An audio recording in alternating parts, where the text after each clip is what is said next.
I want to start with, I guess for lack of a better word, two vignettes. One, and it really is lack of a better word, vignette is actually a series of statistics. You don't need to keep them for your notes, but I want you to understand them from an impressionistic point of view. This is a tallying of the state of segregation in 1951. It's a random point in time in the South. In May of 1951, the state of Texas did not allow interracial boxing matches. Florida did not allow white and black students to use the same editions of textbooks. In Alabama, a white woman was not allowed to take care of a black male patient. North Carolina required separate washrooms in its factories. South Carolina required them in its cotton mills. 4 other states required them in their mines. In 6 states, and I'm going to be reading a list in numbers of states. They're overlapping in different combinations, I'm quite sure. In 6 states, white and black prisoners could not be chained together.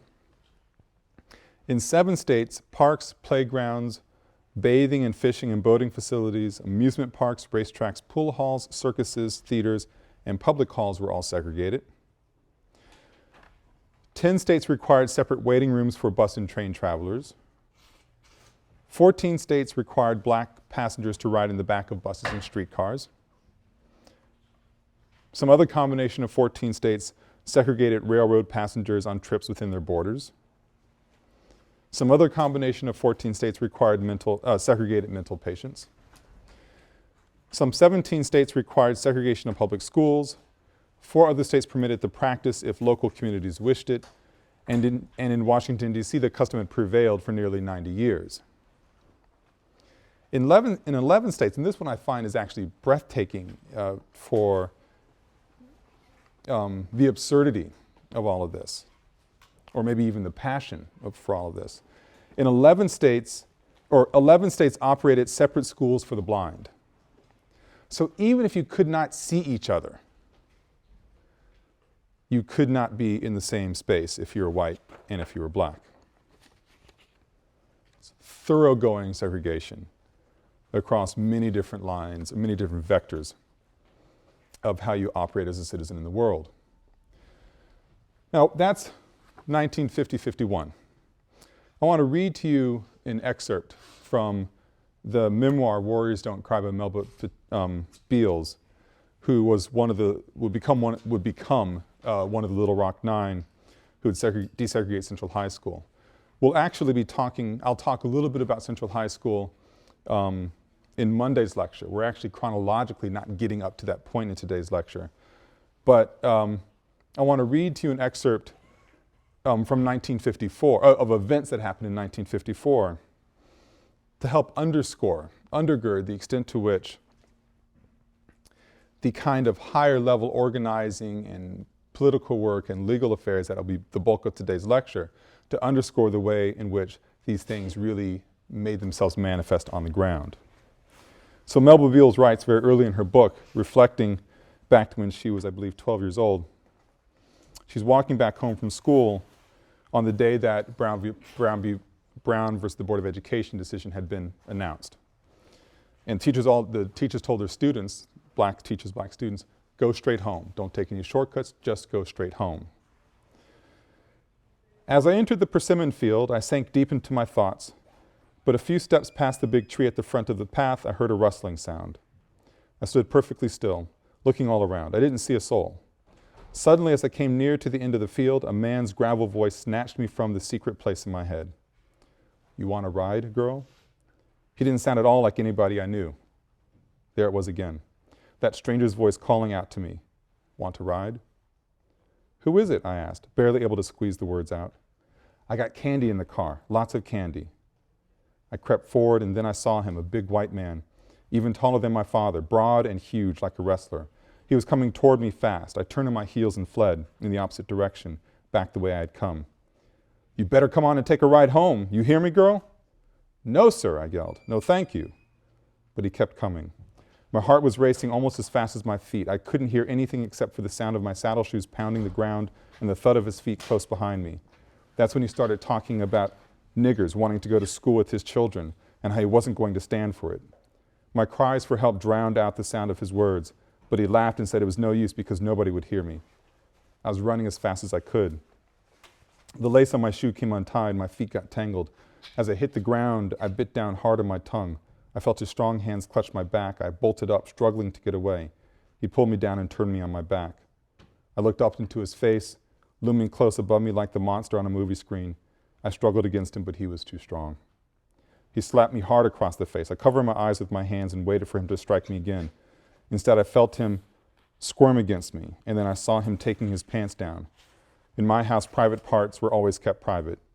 I couldn't figure out what he was doing, but I knew it had to be bad. I scratched and kicked and thrashed against him with every ounce of strength I could muster. His huge fist smashed hard against my face. I struggled to push him back and to keep the dark curtain of unconsciousness from descending over me. I'll show you niggers the Supreme Court can't run my life, he said as his hand ripped at my underpants. A voice inside my head told me I was going to die, that there was nothing I could do about it. White men were in charge.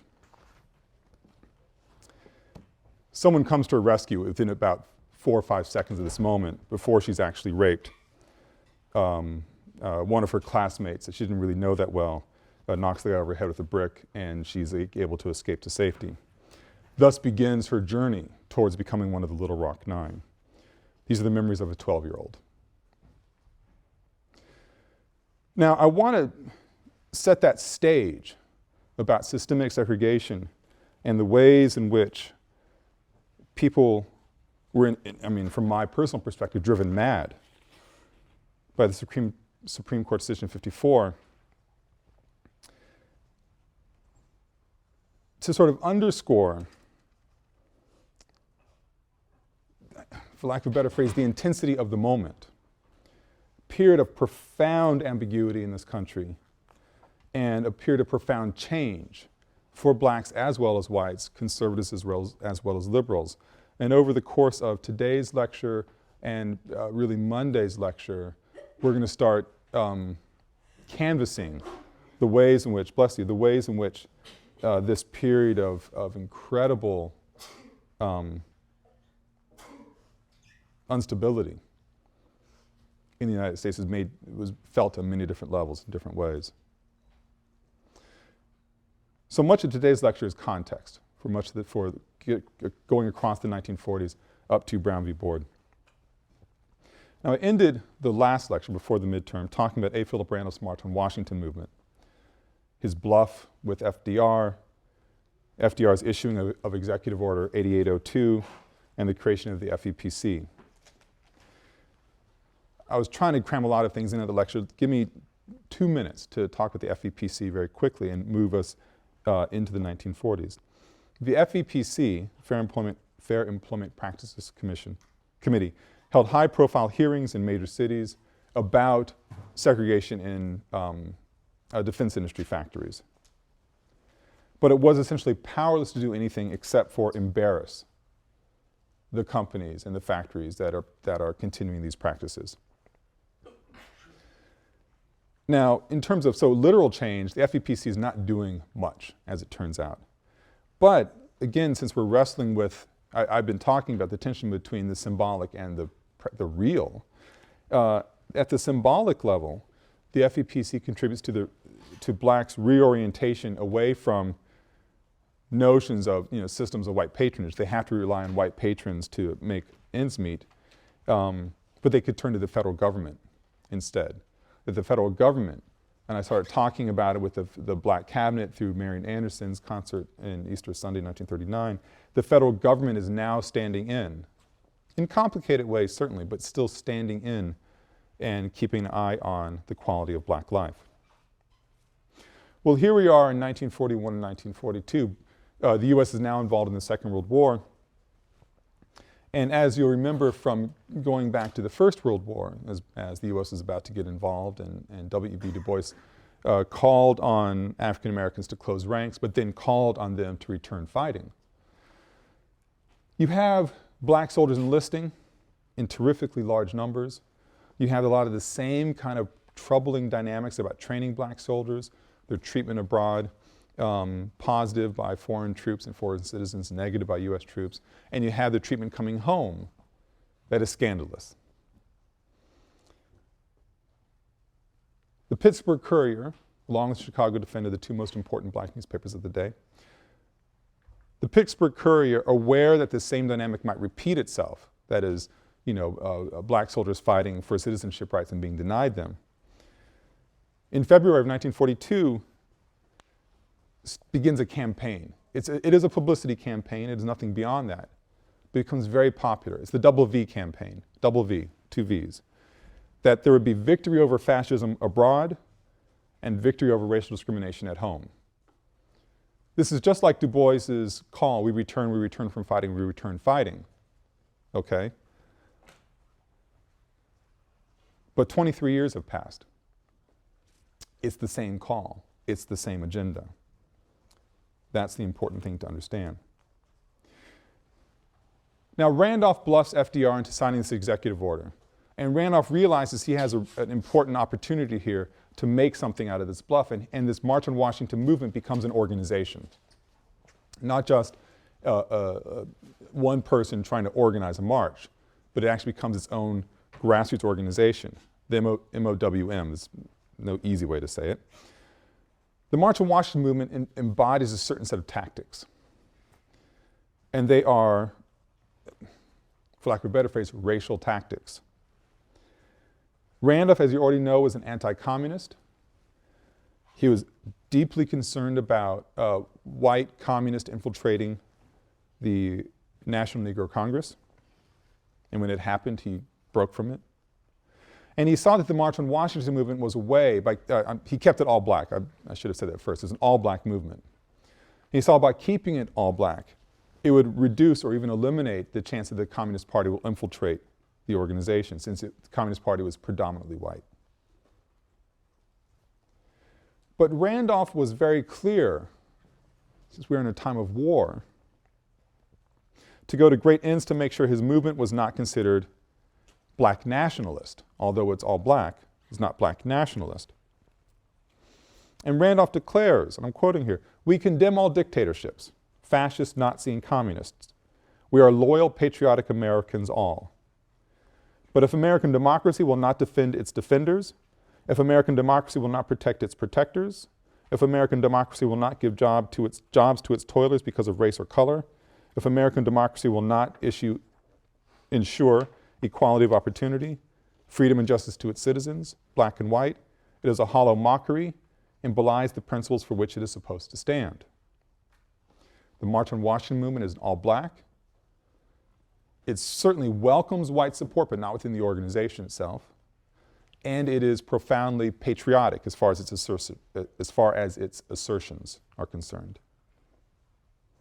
On the ground, the March on Washington movement engaged in mass, nonviolent direct action, a blend of Gandhi's tactics and Randolph's experiences with labor sit-down strikes. He believed in small direct actions, going into one region or, a part of the country with small and highly symbolic acts of resistance. It's sort of a hodgepodge of groups operating under its banner, doing different things in different places, but all embracing an all-black agenda, an all-black constituency, mass nonviolent direct action. There's another group that's founded in 1942, a year after the March on Washington movement, that embraced this secular, that embraced a different agenda from the March on Washington, a different organizing agenda, from the March on Washington movement. It was interracial civil rights organization called the Congress on Racial Equality, CORE, Congress on Racial Equality, an offshoot of the Pacifist Fellowship of Reconciliation. CORE was founded in 1942. Its director was James Farmer, and one of the principal organizers was a man named Baird Rustin, someone we'll hear more about in the next couple of weeks. CORE and the March on Washington movement were two of the main groups operating in the 1940s to educate blacks to use nonviolent direct action. So they shared that strategic logic. CORE was interracial, March on Washington movement was all black. The March on Washington movement built its base on the Brotherhood of Sleeping Car Porters and Maids Union, using Randolph's organizing skills, and really try to reach out to lower class blacks as well. CORE was significantly smaller than the March on Washington movement, and it was focused on essentially the demographic you represent, college-age student, highly educated, interracial, and essentially elitist. CORE's mission statement says that it has one purpose, to eliminate racial discrimination, and it has one method, interracial, nonviolent, direct action, and that CORE's style was to test, to negotiate, to confer, and then to sit in. Test, negotiate, confer, and sit in. Now, I'm going to move away from these two groups rather quickly, but I wanted you to understand these different organizing logics, although they're sharing the same strategic mode of engagement. Understand they're happening in the 1940s as well, because as I hope to make clear through this lecture and through much of the next couple of weeks' lectures, it's very critical you start to re-periodize the civil rights movement. The kinds of things that I just mentioned here, I hope that you will recognize from your basic high school American history class talking about the civil rights movement, that famous moment between 54 and 68 at the most, okay? The strategies of the sort of the high theater of the civil rights movement, roots go back to the 1940s and to beyond, with direct connections and a direct lineage of sorts of resistance. You need to understand this, it's rather important. Now, what's happening in the 1940s? What's the scene in which the March on Washington movement and CORE are operating?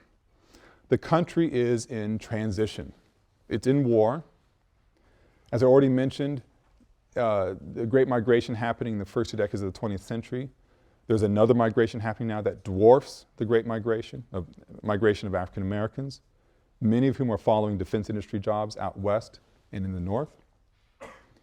Essentially, the black population you know of in Los Angeles is there because of defense industries jobs and factory jobs during this period of time. This is the moment over the next decade when African Americans move from being predominantly a rural population, I think it's about 40% at that point, to over 50 or 55% urban. So it's a transition, profound transition for African Americans as far as demographics are concerned. Now with this migration, like the first Great Migration, you have crisis. Pressure for housing, cultural styles, political battlefields. 1943 is a spectacular year for crisis. You have race riots happening in the summer of '43 in 47 different cities. One of the most famous is the Zoot Suit riots in Los Angeles, which involved not blacks in this case, but Mexicans, Mexican Americans, and white Navy, I think it's Navy, I'm pretty sure it's Navy, members of the Navy attacking Los Angelinos who happened to be Mexican for straying across racial and social lines. The worst riot happens in Detroit a mere 10 days before a March on Washington movement convention in Chicago. The riot and all of its violence color the March on Washington movement in Chicago, convention in Chicago. And so militant race leadership is seen as too provocative and un-American. And really, people can deny the fact that blacks actually were beginning to get jobs in these factories because factories are so desperate for workers.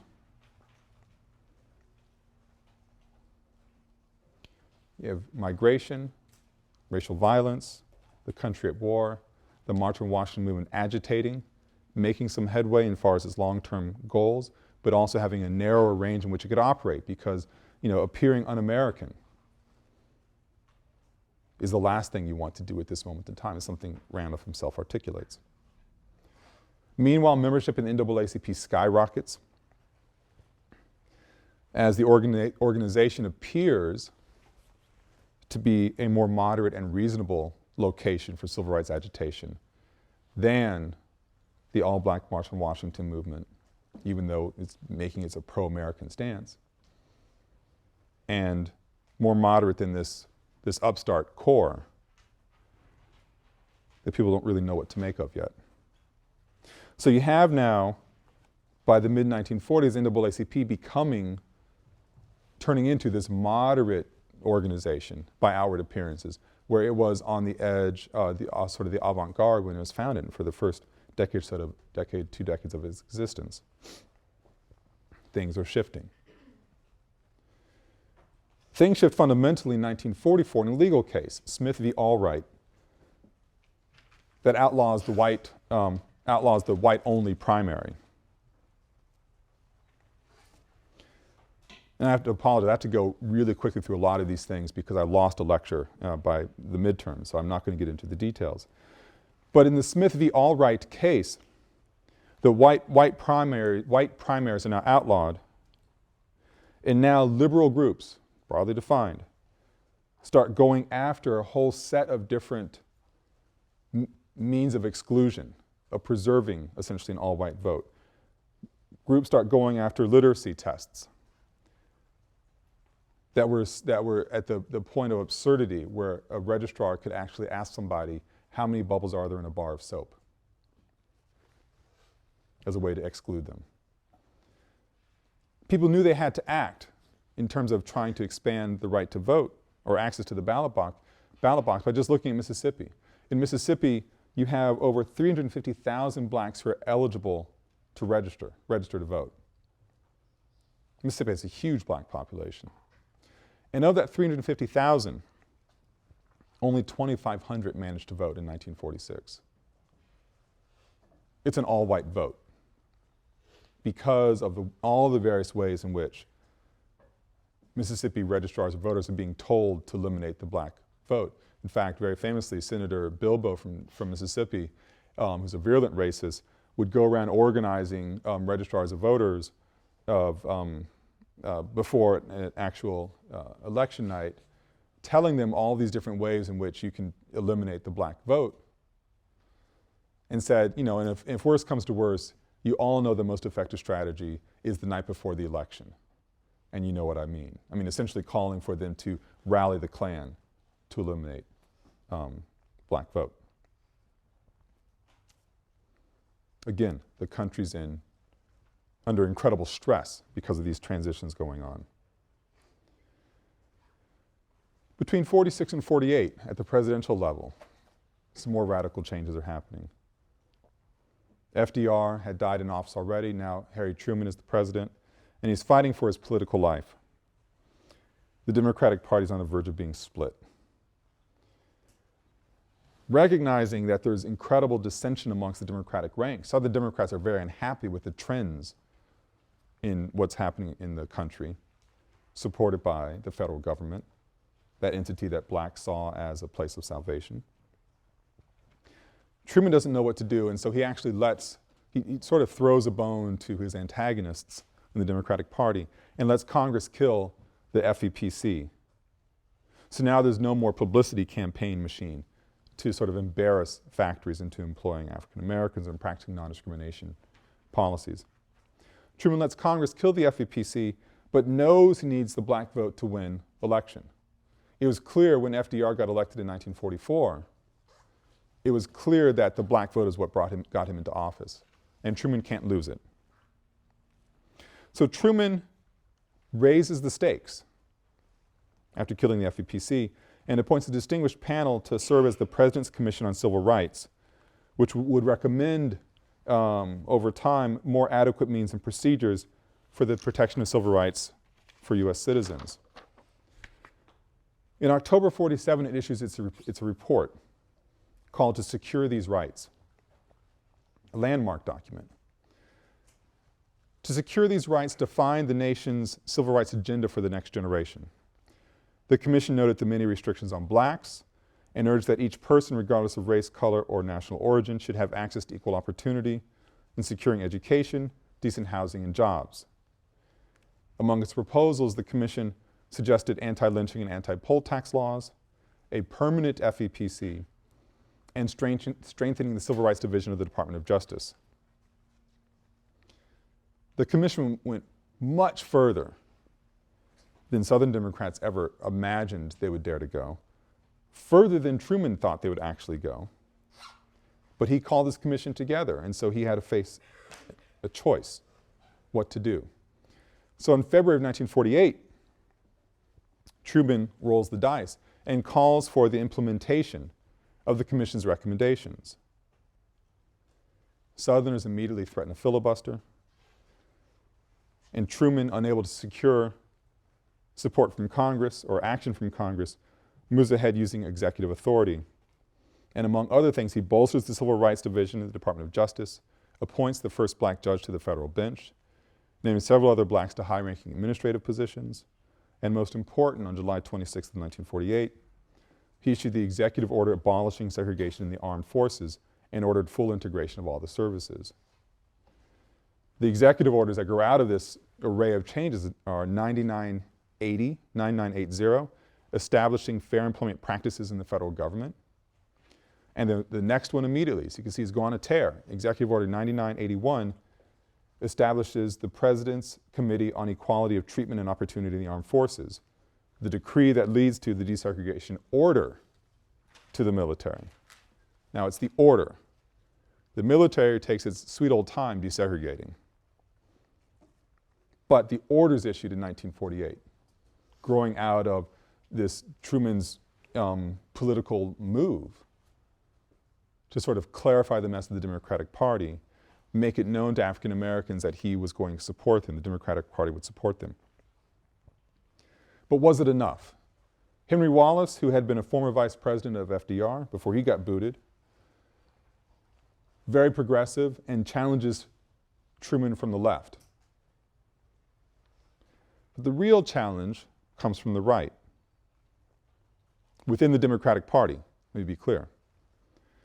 Truman's support for a strong civil rights platform for the Democratic Convention that was coming up is opposed by conservative Democrats. And they say, if you bring this platform to the convention floor, we will leave. Truman brought the platform to the convention floor, and conservative Democrats from southern states bolt and form what is popularly known as the Dixiecrat Party, with Strom Thurmond as its presidential candidate. The Democratic Party is split, and it's quite unclear what's going to happen. Now, what happens is that Truman wins by a hair's breadth, and again, without black support, he never would have been elected to a full term as president. Now that's what's happening on sort of the high political stage throughout the 1940s. Let me quickly canvass what's happening, and it's still politics of course, but in the legal arena over this period to help you understand another element of this shift that's happening in the country on these issues. And what I want to give you is the legal history of Brown v. Board of Education. That's where this is heading up to. The legal history begins at Howard University Law School. I already mentioned before the New Negro Alliance, formed in 1933, relied upon law school students and law professors at Howard University Law School to argue its case that eventually becomes the Supreme Court decision in 1930. Got my notes. I'll just guess 37. I'm blanking right now. But the battle begins at Howard University Law School.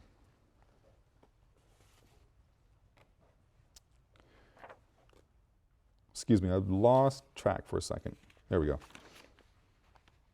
Charles Houston, the attorney who also spearheads the Citizens campaign for Marian Anderson's concert. He's brought in to head up the law school in the late 1920s to bring it up to fully accredited status. He starts hiring professors of law. Some of the great legal jurists of the next 20 and 30 years, 40 years, would actually start at Howard University Law School as professors. And they would train that first cadre of civil rights attorneys. In fact, the first civil rights law class in the country was taught at Howard during this period. The most famous student during the period, this early 1930s, is Thurgood Marshall. Thurgood Marshall, a native of Maryland, wanted to go to the University of Maryland School of Law, but by practice, blacks were not admitted. So he had to go to, he ended up going to Howard University. And at that very small law school, with some very intense faculty, goes through sort of a boot camp for several years and comes out with the kind of legalized training with special attention to civil rights cases. Marshall scores his first major court victory along these lines in 1935 in a case called Murray versus Pearson. In this case, a guy named Donald Murray was not allowed to enter the University of Maryland because he was black. Raymond Pearson, the president of the University of Maryland, so it's the student versus the president as far as naming conventions, Murray versus Pearson, said that Murray could obtain separate but equal training at the Princess Anne Academy, also in the state of Maryland. However, the Princess Anne Academy did not offer a legal degree, which is what Murray was actually trying to obtain. Making a long story short, Marshall and his mentor and now increasingly colleague, Charles Houston, who's now the head of the Legal Defense Fund at NAACP, argue the case up to the Supreme Court, and the court declares that the University of Maryland, because it did not have a separate and equal facility for teaching law, had to let Murray in. Okay, that's 1935. Based on the success of that case, Houston brings Marshall over to the NAACP, and they start traveling from southern courthouse to a southern courthouse, filing lawsuits for black students and teachers. In 1938, in a case, these are Supreme Court cases, by the way, Gaines v. Canada. Lloyd Gaines is the plaintiff, and Canada, I'm missing the first name here, it's the last name of the registrar of the University of Missouri. So the case is called Gaines v. Canada. It's a student versus the registrar of the University of Missouri. The University of Missouri refused to admit Lloyd Gaines, African American, to its law school because the school was only for whites. It was common in Missouri for the state to send black students to neighboring states for courses of study not offered by Missouri's black schools. Since Missouri did not have a separate but equal law school for blacks, the Supreme Court declares that Gaines had to be allowed to attend the University of Missouri Law School. So you have, in Murray v. Pearson, there's no separate institution offering a law degree in Maryland, so you have to admit Murray into the School of Law. In Gaines versus Canada, University of Missouri, the idea of shipping a student out of state, which is not just a Missouri practice, by the way, a lot of southern states did this, was ruled unconstitutional. The state had to provide state-funded, separate but equal legal facility. Now, I mean, one might ask, why would a state even, provide these fellowships, scholarships to get students to get educated at law school, if not in their own state? The thinking was, you got them out of the state, they would stay out of the state. So the South was trying to export black potential legal talent to northern places mainly to get that problem out of their state. They'd pay for them to leave. The Supreme Court says you can't do it. That's 1938. I didn't mention that. Houston and Marshall keep plugging away, filing the lawsuits, poking at the system. And in 1946, they take on the case of a woman named Ada Sipuel. In 46, Sipuel had applied to the University of Oklahoma Law School and was denied because of race. And in 1948, the Supreme Court finally rules that Oklahoma had to provide instruction for blacks equal to that of whites. So this is now, they're not breaking new ground here, they're following the precedent that was there in the Donald v. Murray, bounded by Gaines v. Canada, so you can't ship her out someplace else. So Oklahoma says, all right, well, we're going to comply. We're not going to admit her to our law school, to the white law school. We'll build a law school for her. And so in a few months' time, the state of Oklahoma creates the Langston University School of Law, located at the state capitol, thus requiring further litigation to demonstrate that the law school was inferior to the University of Oklahoma's law school. I mean, the lawyers were claiming you cannot build a law school in a few months, and it was just done in a few months, designed to educate blacks in the state and suggest that it's even near equal to what the University of Oklahoma's already established law school provides. You don't have the resource, they don't have the access, they don't have the training available to them. So further litigation ensues, and in 1949, Oklahoma, the University of Oklahoma decides to admit Sipuel, thus breaking the color line for the School of Law there. Sipuel becomes not just the first black woman or black to integrate the University of Oklahoma Law School, she's the first black woman to attend an all-white law school in the entire South. The law school admits her and gives her a special chair. Well, that's nice, it seems, right? Well, the chair's marked colored, and it's roped off from the rest of the class. She's in the same classroom, but in a roped-off section of one. Now, as it happens, her classmates and teachers actually welcome her into the classroom.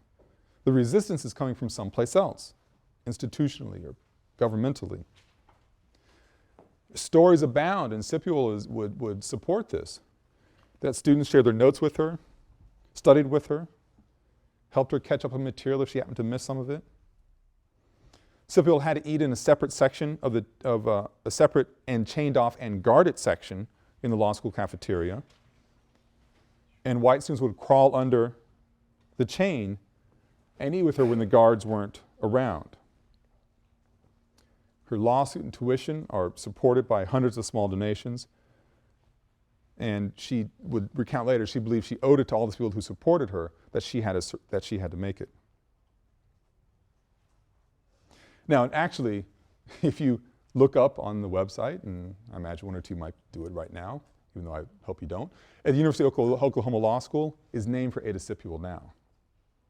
This is also a generational change of another kind of order. In any event, the important thing about all these different cases, these three sort of landmark cases, is they shared some things in common. They're all about law schools. They're all about law schools. Marshall and Houston believed that they had to find test cases that would create the greatest chance of sympathy from judges and eventually Supreme Court justices. And so they thought by bringing to their attention, to the judge's attention, people who wanted to be like them, study the law, and people who, and this is important, and I'll speak more about it on Monday, who were astonishingly good students. They had to be perfect students. By bringing incredible students in front of them who are trying to become lawyers, these judges might be, thought, well, gosh, this really is a silly system. We need to find some other way around it. So that's one part about it. It's just about access to law schools.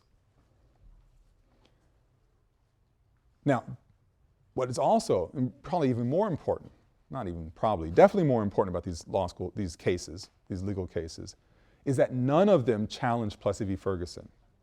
all of them were articulated upon the grounds of there is no separate but equal institution for these black plaintiffs to attend. In Maryland, in Missouri, in Oklahoma, in each of those cases, they're saying there's no separate but equal institution. Oklahoma tried making one. It wasn't equal enough. It was separate but not equal. So this is a nice and slow and gentle, I mean according to them, approach to try to break down segregation in higher education. Based on the success they're meeting with the law schools, they start going after graduate schools. So professional schools into graduate schools. And then they start, and basically the writing is now on the wall. People see this. They realize the trajectory of these attorneys is heading sort of downward in a sense, hierarchically. And the next battlefield is going to be secondary and primary schools. Southern states recognize this and feverishly start trying to improve black schools, which were horrible. The statistics are kind of shocking about how poorly funded these schools were. Only used textbooks, no transportation. Southern states start pouring money into these schools, trying to improve them so they could actually survive a test of separate but equal. But they're so bad they can't catch up.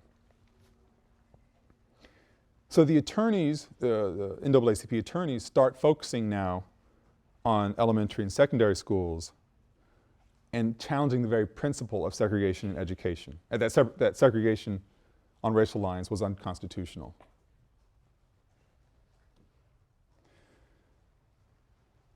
As they're going around, again, setting up these test cases, there are 5 cases all happening at the same time that rise to the Supreme Court's attention. The Supreme Court bundles them together. There are cases in South Carolina, Virginia, Kansas, Delaware, and District of Columbia. They bundle them together under Brown, the father of 2 girls trying to integrate schools in Topeka, Kansas. But this is one case representing many other cases. The Attorney General of the United States actually calls for the end of segregation. But the reasoning is revealing. He wrote that racial discrimination furnishes grist for the communist propaganda mills, and it raises doubt even among friendly nations as to the intensity of our devotion to the democratic faith. He's not talking about, hey, we need to educate our citizens. It's like, this looks bad on the international scene. It's embarrassing, and it's affecting negatively our potential to make change around the world. Cutting to the chase, Brown versus the Board of Education makes it to the Supreme Court, and the ruling is offered in May of 1954. Earl Warren, the very new Chief Justice, writes the opinion for a unanimous court that says the separate education of facilities is inherently unequal. Therefore, we hold that the plaintiffs and others similarly situated from the actions that have been this is the bundling, are by reason of the segregation complained of deprived of the equal protection of the laws guaranteed by the 14th Amendment. Separation of the races in facilities is inherently unequal based on equal protection clause in the 14th Amendment. Now, very quickly, a few words about Earl Warren himself, because it's actually fascinating. While these cases are being bundled and brought up through the system, he's not the Chief Justice. He's appointed to that position. He's not even on the Supreme Court. He's appointed to that position after the Chief Justice, Fred Vinson, dies. Someone, legal historians think, was probably going to go against Brown. Eisenhower, now the President of the United States, appoints what others thought a mere politician to the Supreme Court, thus angering other associate justices who thought they were going to be the next Chief Justice. And Warren would actually go on to become a great mediator on the court using his political skills, and becomes a great civil rights jurist, someone Eisenhower would call the greatest mistake of his presidency, appointing Warren to the Supreme Court. Now, Warren himself did not have a sterling civil liberties record. In fact, it was pretty horrible. When he was the Attorney General of California in 1942, he led the move to detain and then inter Japanese Americans. As he told a conference of his fellow governors in 1943, his first year as governor of California, if the Japs are released, no one will be able to tell a saboteur from any other Jap. We're now producing approximately half of the ships and airplanes of the country on the Pacific coast. To cripple these industries or the facilities that serve them would be a body blow to the war effort. We don't want to have a second Pearl Harbor in California. We don't propose to have the Japs back in California during this war if there is any lawful means of preventing it. This is one of the great civil rights justices speaking before he was elevated to that position. So people doing some basic psychoanalysis, armchair psychoanalysis, saying Warren is is horrified in retrospect over what he did in a moment of war, what he felt was right at the time, to deny citizenship rights to so many people, and was trying to sort of cleanse himself. Now, there's much more to be said about Brown versus Board of Education, the legal court case. This part is important to know in the sense that Warren comes in out of the blue. It probably changes the future of the decision. If you look at justices' opinions leading up to Brown, it seemed at best there might be a split in the court, if not a denial. But Warren said, no, we are going to be active, essentially, and it must be unanimous. And he basically browbeat the associate justices to line up behind him to offer this ruling. A watershed moment, thus closing the door on the constitutionality of separate but equal articulated in Plessy v. Ferguson at the end of the 19th century. Now, the Supreme Court says that this is unconstitutional, segregation in education. But how are you going to change it? This is probably one of the most, this may be the most cruel but important part of Brown v. Board of Education, is that it's remanded back to local districts to figure out the best way to desegregate the schools. South Carolina, Georgia, Mississippi governors threatened to abolish public schools as a result. We'll just close all the damn public schools, because the Supreme Court is only talking about public places of accommodation. A year after Brown is articulated, it comes back with what people call as Brown 2. When the Supreme Court sends these cases back to the sends the cases back to the courts of origins, and in deference to local customs and familiarity says that these things should proceed with all deliberate speed. One of these wonderfully vague, damningly vague Supreme Court edicts. All deliberate speed. Many people thought, like really quickly.